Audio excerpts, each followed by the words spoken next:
વડોદરા શહેરમાં દોઢ બે દિવસના વરસાદની અંદર પૂર જેવી પરિસ્થિતિ, લોકોના આખા ઘર ડૂબી ગયા. વડોદરા શહેર આખું જળમગ્ન થઈ ગયું. તેવામાં વડોદરા શહેરના મધ્યમાં એટલે કે અલકાપુર વિસ્તારની વાત કરીએ તો ત્યાં દિનેશ મિલ આવી છે, પરશુરામ ભઠ્ઠો આવ્યો છે. મિત્રો, અહીંના જે સ્થાનિકો છે તેઓના આખા ઘર જ ડૂબી ગયા.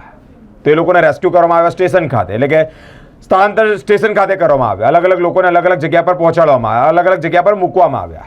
મિત્રો, તેવામાં ફૂડ પેકેટ સાથે જ પીવાના પાણીની બોટલો, સામાજિક કાર્યકર્તાઓ આગળ આવ્યા. સામાજિક કાર્યકર્તાઓ પૂરગ્રસ્તોની વારે આવ્યા.